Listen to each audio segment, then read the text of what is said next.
again. Okay, we're going to have to do that part again. Good times. Good times. Anyway, so passwords. Speaking of passwords, I just got a little email from my FanDuel. Oh. That was like, your account has been locked because of too many attempts. I was like, wow, I haven't touched this in like 3 weeks. So I had to email them back and be like, so this wasn't me. Yeah.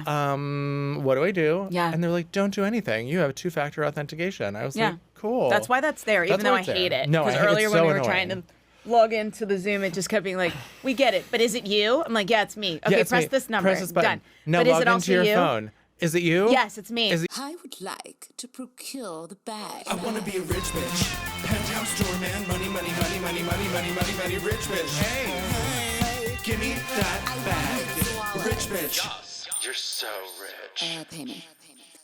We're professionals. We're giving. Well, Sarah. Hi. Welcome, everyone. Thanks for joining us again on How to Be a Rich Bitch.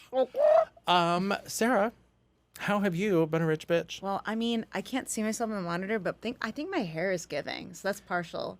I think it's giving today. It's giving. Yeah, right? It's it giving. feels a little different today, a little bigger. It's giving like that girl from Glow who played Jackie, who was like not rich but had a limo. Okay, well. One of my faves. Oh yes! I loved that show. You and she are basically twins. Like, okay, cool. Every time I watch that show, I'm like, it's Sarah Seeds. Okay, cool. I'd rather We're Betty Gilpin, manifesting but that. maybe.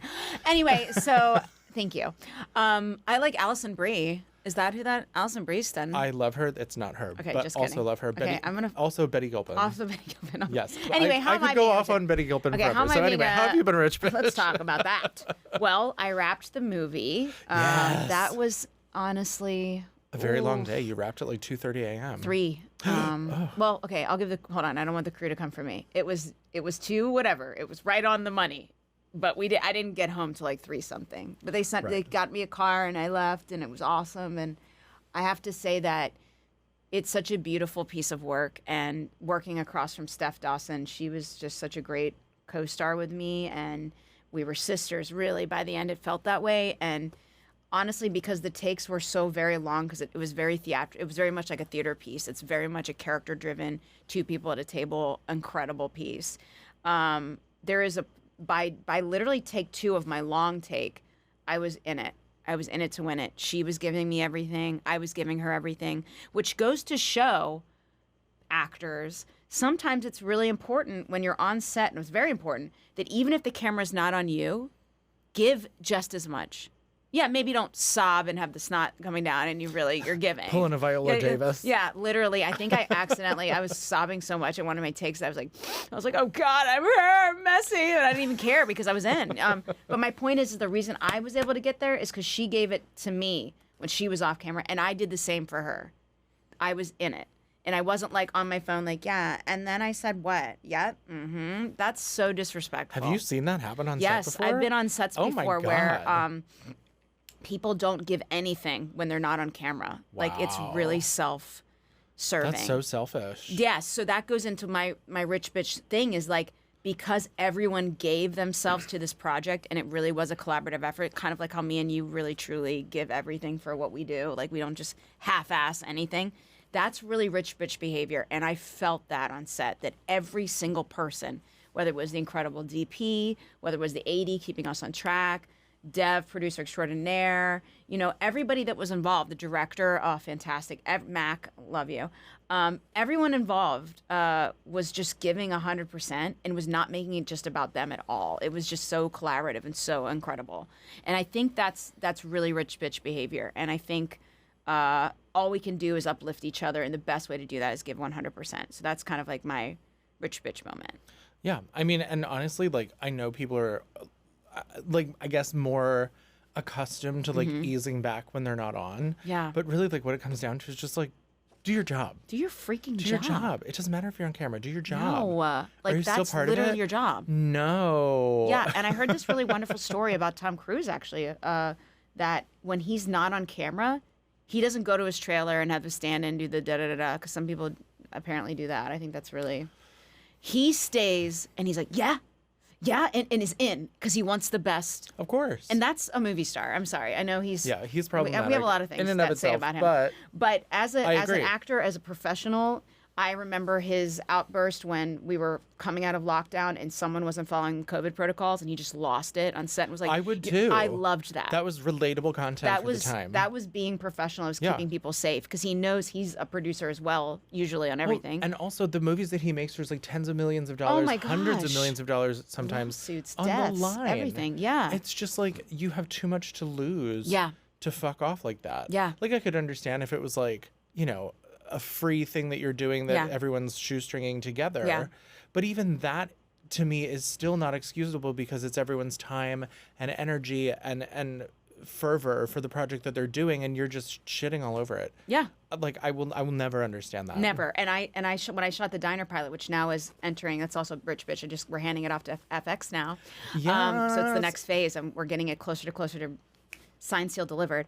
But when I was producing that, one of the main things I said was, regardless of whatever anyone's vaccine status, we are testing every single morning because this was still in the window of like, we need to be doing that. Yeah. And we weren't even in Manhattan. We were in Long Island. Yeah. So it was a little bit more lenient, but I still... All the more reason. Yeah. Don't get me started. So loved it, but yes. Thank God, because there were moments where we had so many extras for the diner scenes and like the big diner, full diner scenes when it's busy. And we swabbed everyone before they got in. And my God, there was a dude. We swabbed him, positive. We were like, stay there. We were like, got another one.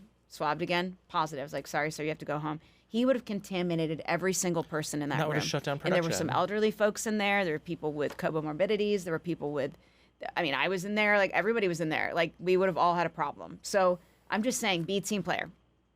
That's all I'm saying. Agreed. Yeah, that's it. Rich bitch. Be a team player. Keep everyone afloat. Team player. Yes. So how about you? How have you been a rich biatch? A rich biatch. No. You know. You know? I know. Still, Do I know? Still in the throes of doing all the things with work. So that has been a whole process. I know. Worth it, but just a lot of digging for old paperwork that I never thought I would need ever again. Thank God I still have it. Does that bring up anything? I just wanted to ask you about that. What do you mean? Like when you're digging up old jobs or old years or whatever, does that bring up bad memories? good or bad? Like, does it? I mean, for the most part, like the place of employment in question, good memories. Great. I really enjoyed working for them. Oh, yeah. It was a lovely experience in a beautiful place, a historical landmark. Mm-hmm. So yeah. Good. So yes, that. Cool. So that's part of it. And then the other part of it, you know, I know you hate when I talk about this, but like, she's so skinty right now. Oh. This jacket, I wore it at my sister's wedding in 2018. Why do I hate when you talk about this? Why am I ever like It's my vegan. Oh, well, okay. I just don't like when you say bad things about yourself. No, I know. But like, instead of being a fat cunt, I'm actually fitting into, to put a finer point on it. Yeah. I'm this blazer I have not worn since my sister's wedding in 2018. Yeah. And she can button. I haven't been able to button this. Oh, that's amazing. For so long. And so maybe it's not rich bitch, but it's skinny bitch. Yeah, well, skinny I'll take bitches it. can be rich bitches. You know Can't what wait I mean? until the rest of me is just hanging off of my cheekbones. We're like, and everyone's concerned. it's like, baby girl. But also with that said, I've kind of made the weird decision to either back off of and or quit the Zempies entirely. TBD, not sure yet. Okay. It's been a string of weeks of not feeling very well. Yeah. For the majority of the time. And I think I have obviously like done what I needed to do enough. Yes. That I can take it from here. It's still a very weird decision to be making because I have such severe body dysmorphia that it's like taking back my power with that in a way. Yeah. But yeah, and then I think my last thing for being a rich bitch actually happened today, blazer withstanding, on my walk over here, because I walk here from my office. It's not that far. The entirety of the perimeter around Rockefeller Center and the subsequent blocks near it were all completely shut down, blockaded off, police activity, everything, because there was presidential things happening. I believe. I think that's why. Oh, yeah. There's like 25 presidents here today. I don't know. I mean, the ones that are alive are here. That's a shame. Yeah. Because I don't know how many are still with us. I don't actually know. I don't either. It's Carter. He's gone. Oh, that's right. No. Recently. Did he? Okay, hold on. We're gonna fact check this. We're gonna fact check this. We don't have a fact checker. We are, and I know he's old as hell. He's like 700 years old. I don't want to say it and be wrong. He's giving Noah. He's giving Moses. 99. He's 99. Okay. I think still he's alive still though. alive. Yep, he's still alive. Yep, thought so. So What an angel of the Lord. Carter, Clinton, Yeah. Bush 2. No. Oh, I don't think he's gone. No. Okay, hold on. GW? GH is gone. Oh, yeah, GW GH is alive. Yes, GW's still here. And He's Obama's. painting. Yeah, Obama's. And then who shall not be named. And Joe Biden. Right. Yeah. I forgot about him. So six presidents are still wah, wah, wah. Anyway, so all of that to say, Where are we? I don't know what's happening. All of They're that. all 80 and up. Yes, all of that except to for say. Obama. Literally, I they're just all miss- 80 and up except for Obama. I miss her. Me too. So anyway, on my walk over here, all of that was going on, and it tied back into. There's a chapter in my book about running into the NYPD because that area was blockaded off Right. because of the Christmas tree lighting Oh, yes. at Rockefeller Center. And I just needed to get to H&M because I was about to start chemo. My hair was going to fall out. And I wanted a fucking hat. I wanted like a $10 hat from Yeah. H&M. I don't know why I was hyperfixated on going there, ADHD. But I don't know ADHD. I don't know. But that's where I wanted to go. And I got into a fight with them, and I was being a bitch, and totally not a great scenario. Sure. Same I do love thing that scene in your book, though. happened today, where I was going the same route to try and get across the street, and everything was blockaded off. And instead of having a full meltdown, I just was like, how far down do I have to go until I can cross? And they're like, just go back around to 49th Street. I was like, great, thank you so like, much. Here. Thank you, right I'll this carry way. you. Yeah. Climb on. So I controlled my impulse to scream at the Great. NYPD today because of an inconvenience that was happening because of political goings on in the Rockefeller Center area of Manhattan. How very And that's growth. It is growth. It really is. Like, that's fantastic. Because the last thing really we need is to bring more bullshit in this earth.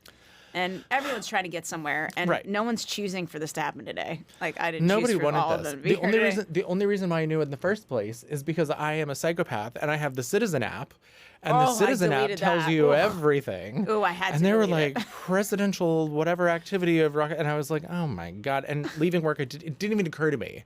Oh, Didn't even occur to snap. me Yeah. until I got there, and I was like, oh man. Oh, man. I'm glad that wherever, I'm not sharing where I live, but I'm just saying I'm west more. So I didn't even notice or think about it because I was past the. Well, my office is east. I had to. That sucks. and I didn't just even was think like, about it either. I just was like, I should have taken the train. I should have taken the train. Yeah. It's going to be the most unhinged episode of all time. Unhinged. Unhinged. It's fine. I Everything's love it. great. Everything's cool. So yeah, Everything so that's is how I've been a rich awesome. bitch. But also like, just living the day to day, making the are. things happen. We you have know? to.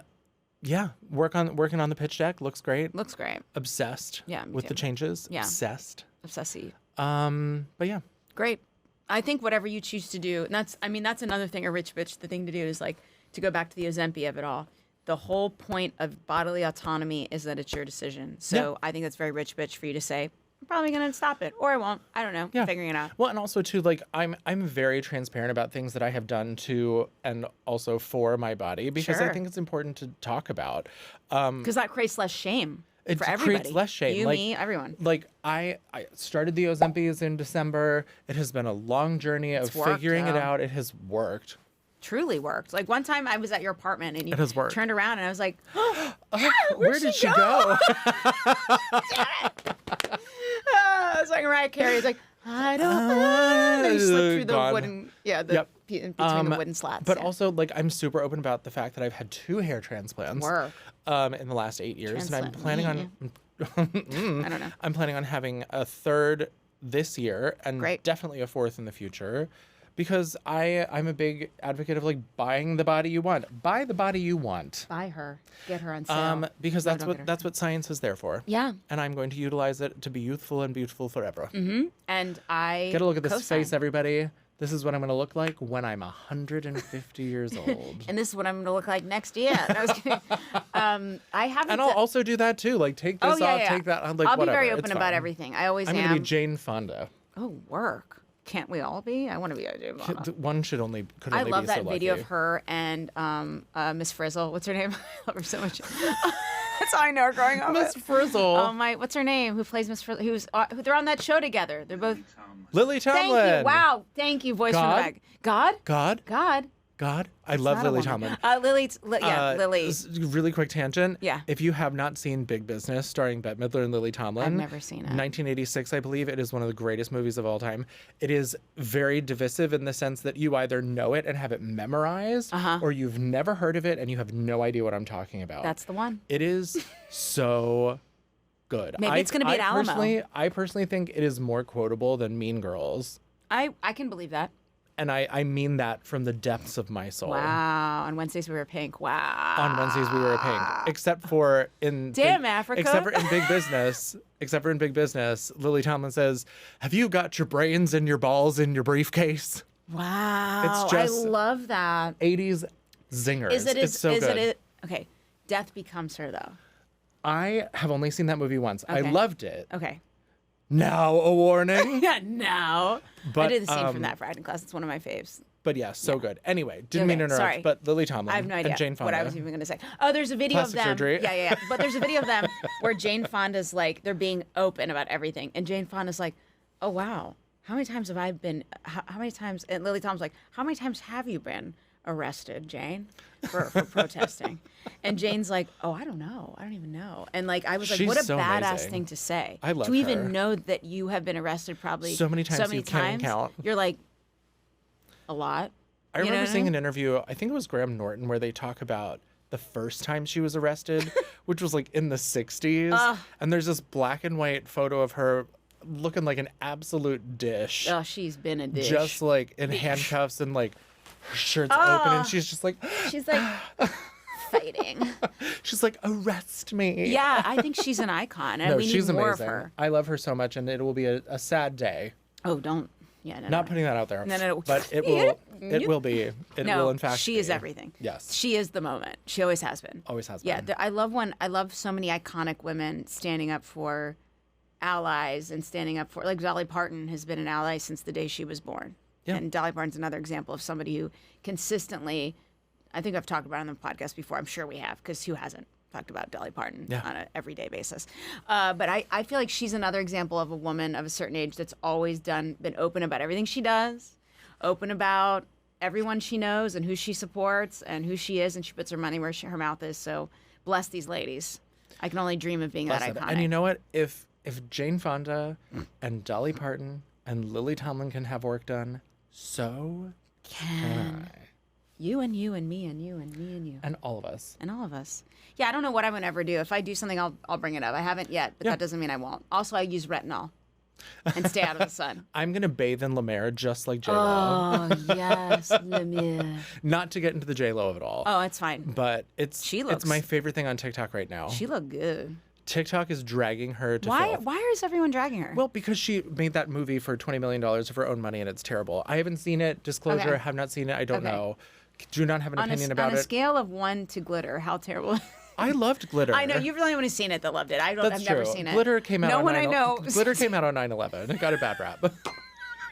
It did. That and Beyonce self-titled both came out on. It was a bad. We've talked about this before. I know, it is a but bad I forgot. day. Not about 9/11. 9/11 was a bad day for Black female pop stars. Okay, and a couple other people, but everyone else. But you know, predominantly Mariah Carey and Beyonce. Wow, that should be the title of this thing. 9/11 was a bad day for. I'm sorry, this is getting off the rails. Wow. No, I love when it goes off the rails. This isn't our most unhinged though, you guys, because I think. Yeah, go back to our episode where we talk about what was that? A big bag of dildos or something like that? Yeah, I think so. I think it's our season finale. Okay, to be honest. Here we go again. Let's go. Listen to us in season 1. Go back to season. Listen to season 1, and Sarah's a vegan. Yeah, I'm a vegan. Go back to season 1. He's on his epic. Okay, we got all the things. Not out there. for long. Not for long. Who knows? Not long Maybe. a vegan. It was all of a sudden start eating your leg. You're like, what the? Fuck? That's I one way to pull lose out a bucket weight. of wings. I'm like, anyway. Oh my God, what has gotten into us today? I think we're so comfortable now being on camera doing this that we've resorted back to our audio only selves. Oh, Do you know what I no. mean? Yes. Well, because our first season, watch season 1, was just for the most part either us on Zoom in our living Yeah, rooms or naked. or naked in a caftan. Yeah. Naked in a caftan. Mostly naked in a caftan. Always naked. Episode 1. Yeah. Wait. It's good. We're gonna do a caftan episode. Yeah, we are. But I think you're right. I mean, I think we're just kind of adapting to a new setup and kind of getting as comfortable as we possibly can be. Yeah. Lord help Ooh, God. everyone watching This and is listening. Us episode. or whatever. Episode however many we were on. Well, Yeah, we're who knows? 27. How are we this? I mean, we're gonna Unhinged. be by the end. Stay tuned. By the end, that camera's just gonna be in my mouth. I'm like, check out this. Today on I Want to Be a Rich Bitch, Sarah Seeds is having a dental exam live here in the studio. I think we're just getting more amazing. We are. Oh, It's actually, I true. talked to somebody about this recently. Lately, something that I've been noticing is everyone is saying like, eat from age. I'm saying from age 20, whatever, all the way up to, 500 years old. I'm not even going to pick a number, but that everyone is saying now, like, yeah, every year I get less and less giving a fuck, and I feel that a lot. I talk about this sometimes when I'm referencing my 30th birthday to the youngins because they're talking about, oh, I can't wait till I'm turning 30. Or they're like, oh, I'm terrified to turn 30. I was at my best friend from high school's wedding, Cool. who is now happily divorced. Oh, and work. we, Boo-boo. Boo-boo, Yeah, we love her. Yeah. and we were in Puerto Rico. The wedding was in Puerto Rico on a beach. It was fantastic. It was just money everywhere. Sis. And she had her wedding the day of my 30th birthday. And she sort of did that on purpose because she knew that if it wasn't on that day, I wouldn't have come. Really? No, I absolutely Okay, would I have was come. like, it you're a just bitch. made it more fun for Yeah, us to have like it a is. joint thing. I think so. What a and great gift for a birthday. I literally remember waking up the next day after my 30th birthday, or maybe it was on, doesn't matter. Waking up. I was hungover one way or another. Yeah, truly. And just being like, oh, I'm okay. this is what not giving a fucking fuck feels like. And I had always kind of thought to a degree that I didn't give a fuck. Yes, truly. Like I cared about things. Of course. But there was like you have always to care about something. Of course, but there was always that thing where I was like, whatever.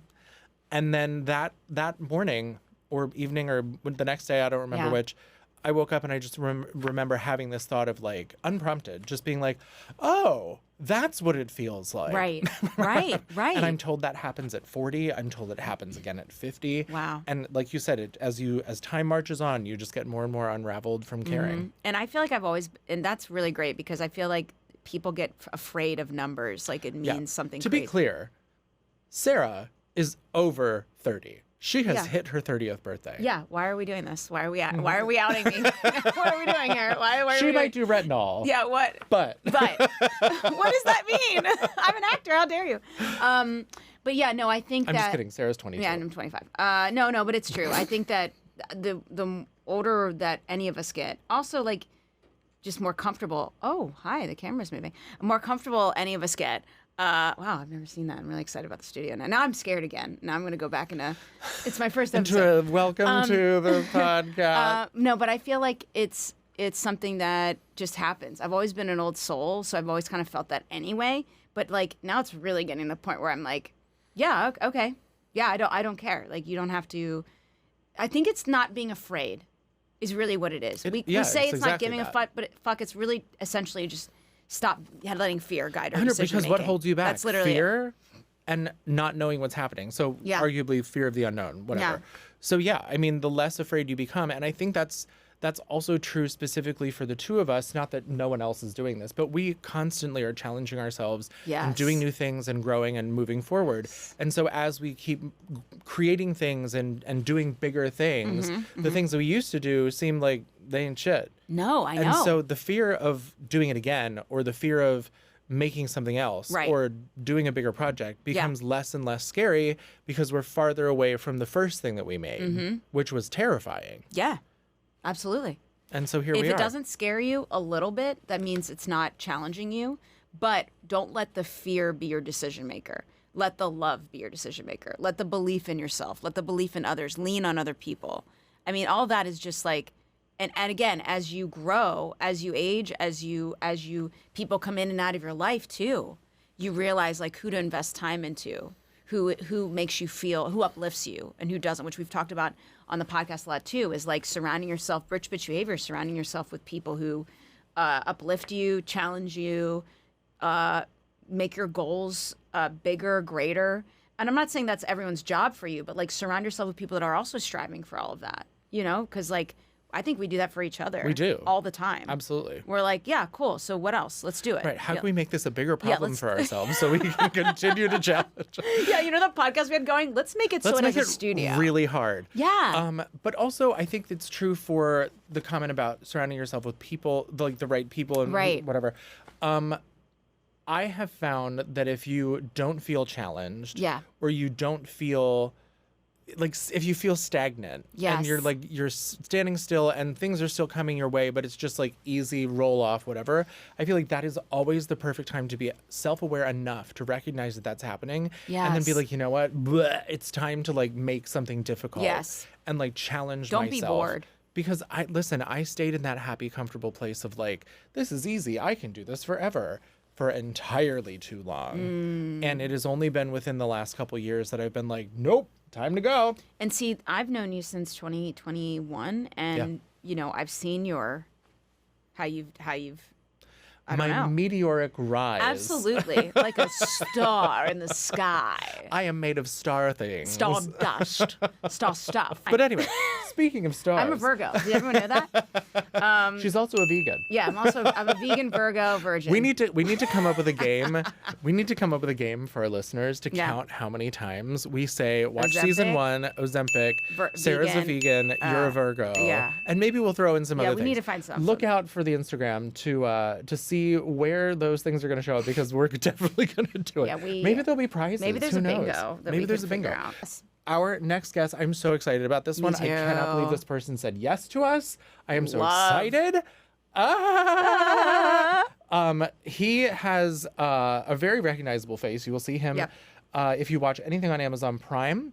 Seriously. Specifically, this year's kind of, I don't want to say dark horse, but it was definitely Yeah. like the thing that won things that people were like, fuck yeah. Yeah, no, truly. And that is Jury Duty Jury on Duty, you Amazon Prime. guys. If you haven't watched it, watch it. It is so lovely. It And is. so fun. It is really fun. It truly was one of my favorite pieces of media I consumed this year. And that's on me for not seeing it for a while, because like at first I thought it was more of a reality show, and it's not. It is, but it's not. It's actors with a real person who Right. has no idea that No he idea. is he's on jury duty. For him, it's just an everyday, and Yeah. then he's surrounded by actors. I think that is brilliant. What a farce. Brillante. Brillante. Yeah. So we are talking about the great Ron Song. He actually, I can't wait to talk to, because he actually had never set out to be an actor at all. He had a totally different career. Oh, wow. Happened to take some classes at Second City to help with communication and leading in his job. And I don't have details on how that kind of snowballed into him landing on Yeah, an Amazon that's Prime a show. step. But I cannot wait to hear it. So come back to us in a few seconds here. We're going to have a Ron Song from Amazon's Jury Duty in short order. You're so rich. Pay me. So, everyone, we already announced that our guest is going to be Ron Song from Jury Duty on Amazon Prime. Yes, go on. Just a quick intro to him. He originally studied sculpture and art as an undergraduate at UCSB, and then he went on to study the same thing at the School of Art Institute of Chicago. Right. He got sidetracked working in not-for-profit development and advancement work for 20 years, working up to middle management, and then took some classes at Second City in Hollywood to improve listening skills to better support his staff, and left it. And so that kind of leads to my first question for you, Ron. Was that kind of the pipeline into acting world, or was that just kind of a symptom of how you got involved in doing television? You know, I think it was the pipeline for me. I didn't realize it at the time. I went to the Second City, and you know, my first class, the instructor, Kevin McGeehan, wonderful human being, asked all of the students, like, raise your hand if you're here to, because your agent or your manager asked you to take an improv class. And 80% of them did. They said, you know, if you heard that this is good for acting, the rest of the class did, and then I was there without my hand. So he asked me, "Sir, so why are you here?" and and I said, "Well, I heard that improv was good for managers and listening," and it just started from there. And I realized I loved doing that far more than my job Ah. on the daily. there isn't an environment, and correct me if I'm wrong if you've experienced this, but there isn't an environment that I've ever experienced where everyone is rooting for you to do the most difficult thing and knowing that everyone will fail, but still root for you. And it's just fabulous to know that that kind of environment even existed. That's profound, So, you know? yeah. Yeah, that's very profound. Like that doesn't exist anywhere else. It doesn't. It does. I Not also- on the front lines. Not in No. the. Not in the gymnasium. Not in the. No. I also loved the idea, like, I loved doing that, then I liked doing my actual job. And like what a dream to be able to transition into doing that, like, as a Yeah. career. And so that kind of leads to my second question, which is like, how did jury duty even happen? Like I just want to fill in some gaps here from like your first time at Second City to being on a hit show on Amazon Prime. Like, what was that pipeline for you? Sure. So one of my another instructor at the Second City, Allison Bills, another like just there's so many tremendous human beings in improv. It's like fabulous, and it's like it's disproportionate to the rest of the world. Yeah. But when I met her and she was an instructor of mine, she mentioned to me that there was a show that I might be good at doing. This was a couple of years after I had finished the conservatory. And so I received a random call. I was still working in higher education philanthropy at UC Irvine. And she contacted me and said, she'd heard of the show. Would I want to audition for it? So she sent me some of the information to audition. It went to my manager, who found me after a sketch show at the Second City and came up to me and said, "Hey, I'd like to rep you. Can I speak with your team?" And I was like, "So my wife manager? and my children, My dog? are you talking about?" HR? Do you want to talk to HR? Yeah. My team. Yeah, I love that. So we got to talking, and that's how I entered the entertainment industry. So you had never and auditioned for anything else before that. It was just kind of like a, hey, I have this show. couple of things. Yeah, Okay. I did. My first TV show was on FXX called Dave, and okay. I auditioned for that during the pandemic. That's Little Dicky's show, right? Dave It Little. is, yeah. Yeah, Yeah. I love him. That's fantastic. Yeah. And I got to speak Korean in the show. As an aside, the writer of that episode, his name is Sunny Lee, and the director of the episode was Jake Shire, and the two of them went on to Sunny Lee went on to create Beef, and Jake Shire went on to direct it with him and work with him on that. So What a was show that? that. Woo. well, yeah, right. It's good. Oh, it's good. Juicy. Oddly enough, I ran into them at the I'm a vegan. Film Independent Spirit Award brunch, and I was able to thank them for giving me my first opportunity to do anything on TV. So, yeah, that was just a wonderful moment. Love that but you going got back- started in improv, though. That's such a cool thing Yeah. to get you there. But anyway, keep going. Yeah. Yeah, so going back to it, so she sent me the audition to my manager, and it was essentially to do two characters, one who wanted to do jury duty and another one who was trying to avoid it. And each of them had to have some kind of expertise in some field that they had listed from column B. And I looked at column B and I noticed that I wasn't an expert at any of those things. So I just chose true crime and said that I figured, okay, in my head, if I can't be an expert, I will just say that I'm an expert and botch it. And the other thing was that I didn't know what to say as any of those characters. So I just let my self-tape roll and didn't say much because I didn't know what to say. and that ended up shaping the character. And so that's how my character came to be on jury duty. I love that because I think there's something really. That's so funny. But that's so amazing because I'm sure everyone else's tapes were like popping off. Everyone's like really they're saying all the things, and you're just like, okay, what a standout, honestly. And that also shows how comfortable you are just being yourself and being on camera. And I think there's something really beautiful about improv. Like I've been doing improv since middle school. I love improv, and it's only helped me on set always to be able to come up with something and to work with others and to interact. And I'm sure that was a really amazing experience, especially on jury duty where everybody's like, is everyone improving? Was there a script? Was there, like, how did you guys scene to scene? I'm just impressed with this.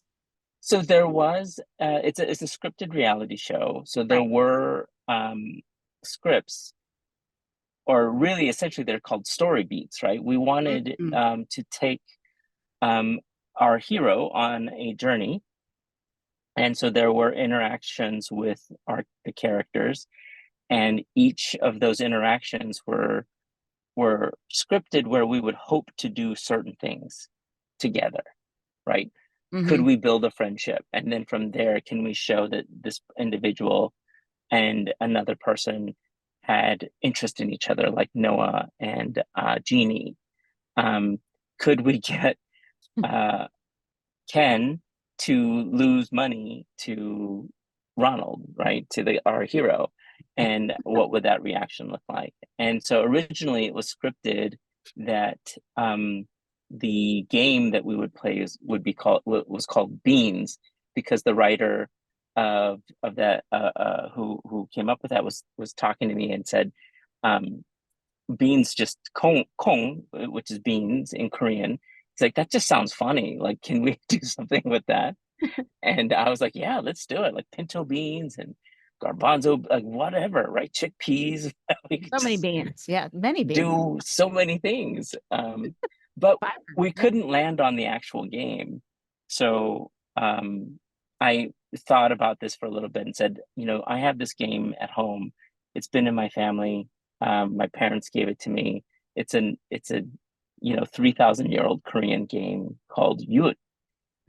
We play it in the Lunar New Year, or on the Lunar New Year and the Solar New Year, and that family gatherings and teams. Can I bring that in? Because then I know how to manipulate the game. I know the rules of the game, and we can establish that in a way that could make sense. Right. And we did. We ended up playing that game. The lawyers came in and thought, and evaluated whether or not there was a copyright infringement, and there wasn't. So we were able on a 3,000-year-old game. On a 3,000-year-old game. Yeah, on a 3,000-year-old game. Yeah. Good. So imagine if they would have found something. Somebody was like, I actually, we this. found this copyright from 3,000 years ago. Yeah, songs from the 50s are open season, but not a 3,000-year-old Korean game. Yeah, for sure. Yeah. It might be in public domain. I don't know. Maybe it's on the verge. Maybe you make a TV show out of this game. I mean, who knows? Yeah, that's amazing because it's like once you're in the room, it reminds me of like the game. We talk about it in improv, like the game. It's like once you're inside the restrictions, so to speak, it actually opens up so many possibilities. And I love that, within your character, you came up with a game about beans. It's fantastic. Right. Yeah, I love it. So that's how. I mean, it was scripted, and to those story beats. None of the dialogue was really scripted. Amazing. So however way we interacted, we had to just, improvise all of our dialogue. Yeah. I think that's one of my favorite things about the show is that it is essentially reality TV. Right. But it took it to such a level that, because I do not watch reality TV. Like, I refuse to watch it. I actively do not watch it. But there was something about the way that this was set up and the way that this was executed and the way that it ended. I'm not going to spoil it for anyone who hasn't seen it. That just was like the most exciting thing I've seen on television in so long. Like, Ron, this is in my top 5 to 10 favorite things I've seen in the last couple of years. It is Oh my gosh. absolutely, Wow, thank you. it's truly one of my favorite things. I'm sure you get asked stuff about this all the time, so I want to focus on the things that mean something to you Yes. outside of television, which of course we've talked a lot about so far, is education. And so to kind of go down this line of conversation that we were going down, when you were at your original alma mater, which is USCB, and then also the School of the Art in Chicago, do you remember off the top of your head, like what your tuition was at either of those places? Yeah, I think when I was at UC Santa Barbara, my tuition went up, and it was dramatic, uh, Mm. because I think it was like 1,000%, but it was, Ugh. or something ridiculous. Like the percentage was crazy, but it went from about $1,400 per quarter to about $3,000 or $4,000 per quarter. So That's I a literally graduated with about $4,000 worth of debt, Hmm. which is, in today's dollars, Today's it's like nothing. that's a God. you're good. I wish Yeah, I like, had. good I for wish I you. had that much debt. Yeah, yeah. Yeah. And so you could do summer jobs, you can go paint houses, you can do other things to help supplement your tuition at the time. Hmm. And the kind of idea that you can bootstrap your higher education was really possible. Yeah. So that's how I got through it. I know I graduated college with like over 30,000 and that's been paid off, but that was like in my late 20s I managed to finally do that, but that was so difficult. It took a whole 10 years and like a lot of people nowadays it's double that when they graduate. It's triple that. I know some of my counterparts that went to NYU when I couldn't go because we couldn't afford it. I couldn't go. They have like hundreds and hundreds of thousands of dollars. They're not doctors, they're actors. What are we doing? Yeah, I mean, I didn't go to college. There I are was two like, things, forget right? this. That I'm No, sorry. go ahead. Go ahead. I just said I never went to Yeah. college. I was like, forget this. Not in the cards. I think higher education. The promise of higher education in some ways is upward mobility, right? This is where Yeah. you can advance your life and maybe create generational wealth and so on and so forth, right? And there, after that, the dream of becoming part of the middle class was also to own a home, a starter home. And Yeah. those two things now for generations to come and for current generations are completely out of reach because the cost of housing, which has been privatized, there are lots of private equity firms that are purchasing single family homes across the country, and higher education, which is being corporatized, right? When you think about Yes. private equity also entering the leadership sphere of higher education boards, we're getting to a place now where those two things have become they're chasing prestige and to such a degree that we are saddling those generations of students that are coming out of here with insurmountable debt, and it's tragic. I kind of want to propose the idea space to you that if you were in charge, what do you think the solution to this is? Yeah. In terms of how schools are run now and how Yeah, much money. fantastic question. I think schools have to chase the promise of an academic future and train students in intellectual rigor, right, and academic rigor, so that they're and critical thinking. So those are important skills that are going to create the broadest and largest engaged civic population, right?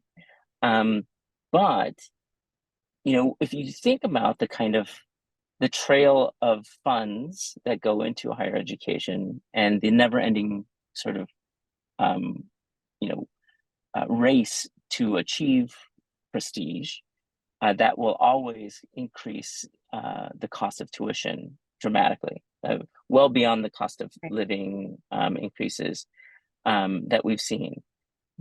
But if we think about where the loans are being managed, which is really Fannie Mae and Ugh.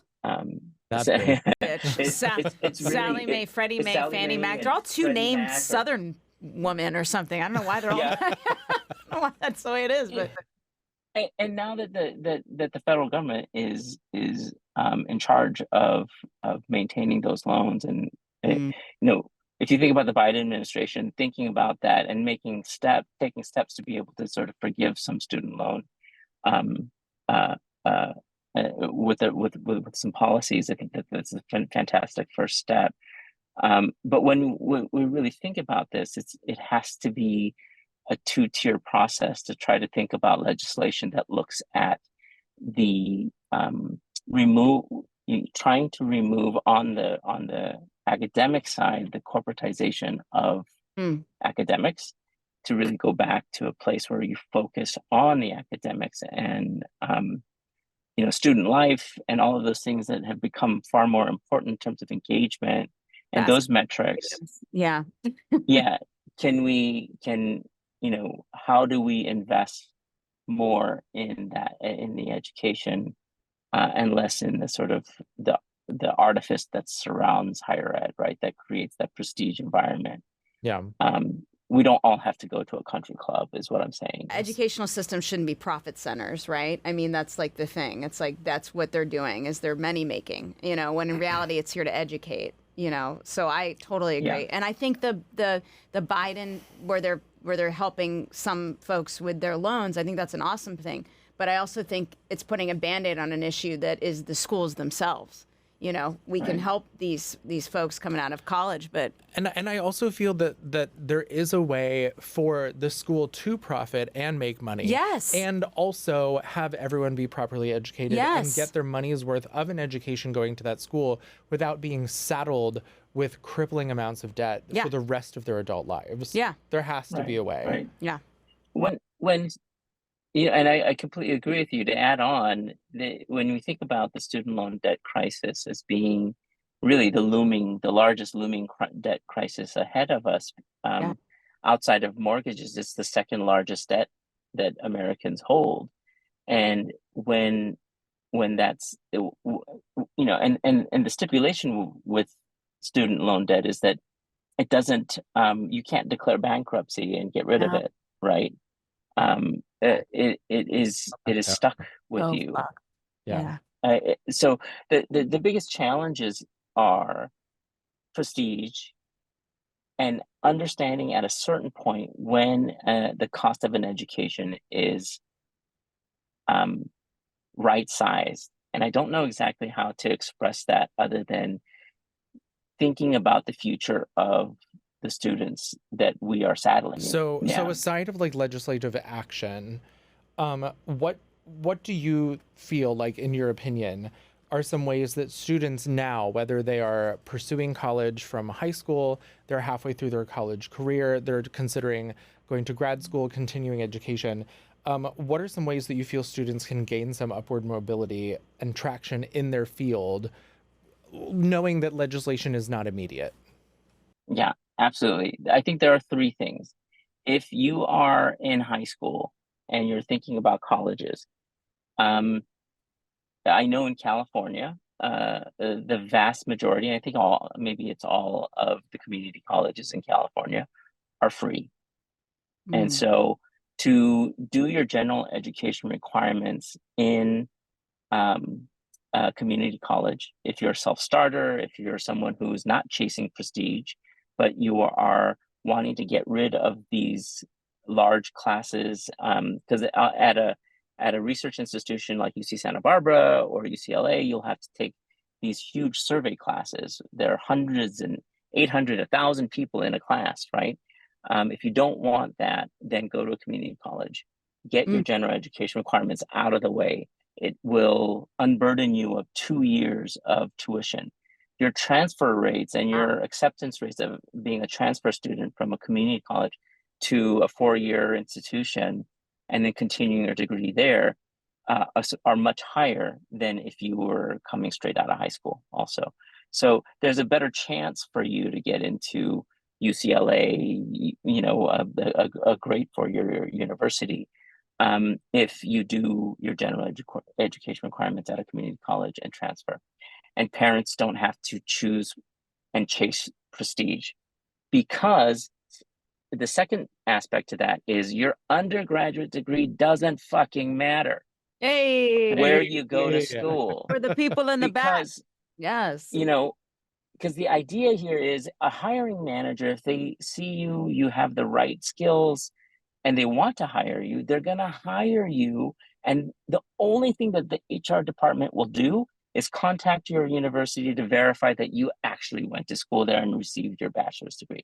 That is it. Okay, Ron, Okay, thank you so sorry. much for this commentary. This is so fun. Another thing that you mentioned, Jess, that you really, really enjoy is Antique Roadshow, which is something I have been watching with my grandmother since I was a literal child. Yes. I love this show so much. My mom's favorite show, straight up. I Love literally it. follow them on It TikTok. is my favorite. It's the best. I literally follow them on TikTok, and I'm obsessed. I love how Ron's face just lit up, and he's like, "It is my favorite." My favorite. Like it's literally like a type of wine or like Yes, something. and I have done some of my own antique road showing myself. I literally have two things that are my prized possessions that are in my apartment. One is a World War I Army issued trunk that I found in a thrift shop in Louisville, Kentucky.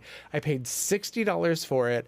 And it has like the guy's travel tags to Taiwan on it. Wow. It has like his information, his name is painted on it, and everything. I love that. It is a piece of shit, and I love it so I love that, much. though. The other thing that is my actual prized possession is the steamer trunk that my ancestors, like 100 and some years ago, came over to the United States with from Eastern Europe.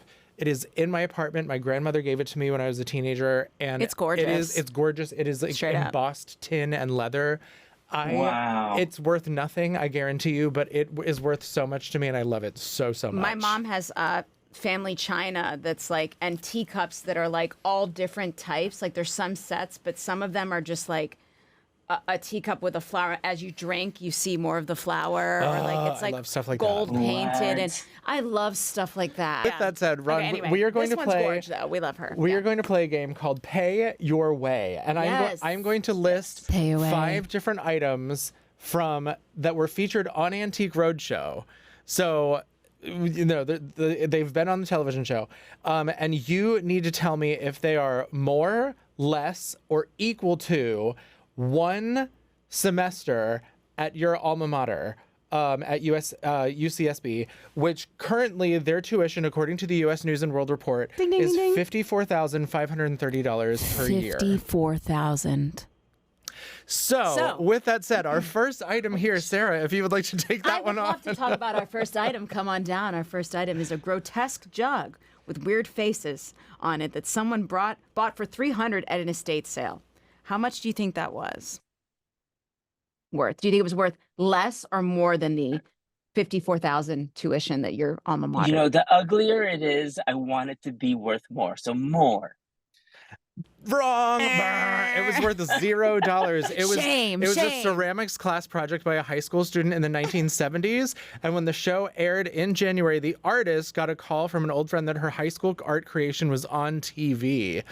She gave up art in college and now trains horses. And I can see why, based on the photo that I'm looking at. I wish you could see it. It's we'll very. send you the photos. We're gonna put the photo up on the screen, Yes. so everyone can see what it is. It's giving very hocus pocus with the book and the eye, and it's like the seeing eye book. But imagine, it's invaluable to anyone who thinks it's the creepiest thing. It's going to start curses for you. Yes. I'll It put my is cat's ashes in invaluable. it. Yeah, I love this. Yeah, Absolutely. absolutely. Okay. Item number 2, Two. an original Peanuts comic strip collection from the 1950s. Yeah, original Peanuts comic collection. More than my tuition. Ding, ding, ding, ding, ding. Absolutely. That went for auction at $450,000. Yes. Oh my gosh, that's crazy. The owner began collecting Peanuts comics for her son, who then became a fan, and he got some signed lithographs from Charles Schulz from the early comic collection. He got some one-of-a-kind pieces directly from the 1950s. Yeah, great. Yay! Yay, that's a next, good one. Next item. Third one. Okay. Ding, ding, ding. Door number 3. Louis Comfort Tiffany's Furnaces Table Lamp. So it's a Tiffany's, how do I say it? Louis Comfort? Louis Comfort Tiffany. Louis Comfort Tiffany. I have no idea who that is. It's a Tiffany's lamp circa 1925. 1925, yeah. More, less, or equal to current college tuition at UCSB. Less. Ding, That ding, is ding, correct. Yes. It went for auction for $15,000. It was found at a garage sale that the owner got for free. She wanted to cut the cord off of it, but was advised not to until they found out what it was and what it was worth. Why would she want to cut the cord off of a lamp? She wanted, I don't know. She wanted to do something. What's I don't know. wrong with I don't her? remember. Okay, I don't that's remember the on whole her. story. Good luck. Yikes. But Okay. it's still 15,000 for something great. that's I mean, free. that's still pretty You good. know, Incredible. that's a good find. That's a great return on investment right there. A great ROI, as they say in the glad biz. I'm I know still- this is Yeah. my problem. I know it's me, but I'm still trapped in like, why would you want to keep the lamp but cut the cord? It won't ever light. I'm sorry. Anyway, we're gonna move on to Well, number 4. Who knows? Who knows? Okay. Number 4 is a casino drink coaster Yeah. that was signed by Michael Jordan. MJ. Well, that- Less the one. than Yeah. my tuition. Ding, ding, ding, ding, ding. You're That's doing right. really That well was- here, Ron. You're really good. Okay, it's $3,000. $3,000. Basically, the guest lost to Michael Jordan in blackjack, but he still walked away a winner with his MJ signed casino coaster. Ooh. Ooh. We have to compare how much he lost. I know, that's what I'm thinking. What Like, he's Right, gained. what did he lose? Was this an ROI or no? yeah. And Michael Jordan is notoriously does not give a fuck, so I'm sure he like took his money like, Absolutely. to the cleaners. Okay, our fifth and final item, one. Ron. More, less, or equal to Yes. one semester at UCSB, which is $54,530. So your fifth and final item is a 19th century Navajo Ute blanket. Way more. Oh.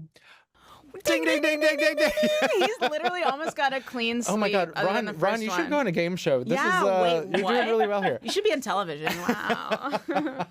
Yes. It's the first Phase Chiefs blanket dating back to the 1800s. It was gifted to the owner by the legendary, though problematic, Kit Carson.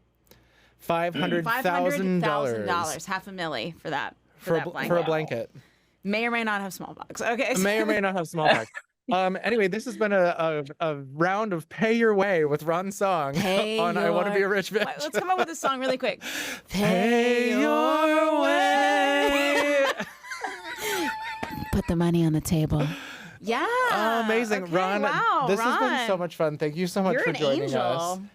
This has been Oh, thank you. a delight. It's been so much fun for me. Like sitting in my car. I just like I love this. Well, thank you so much, Ron. It was a pleasure to meet you. I'm so glad I've met you. It's fantastic and same great here. work on the show and Great work on the everything show. else that's coming your way. Everybody, if you get a chance, Thank log you. into Amazon Prime and watch Jury Duty. You'll see this gentleman right here, Ron Song. Thank you all for joining us on I Want to Be a Rich Bitch. And before we let him go, where can we find him? Do you have any social media you can share? Oh with my God, look at me people? being terrible at my job. It's fine. You can find me at on Instagram at Song Ron Song. Son wrong It's not song. wrong song. And now, And now, thank you Thank you for everybody being for watching. Rich Bitch. Rich Bitch. give me the dollars. Put the money on the table. Pay me. Pay me. Thank you, God. That's a wrap. You're so rich. Pay me.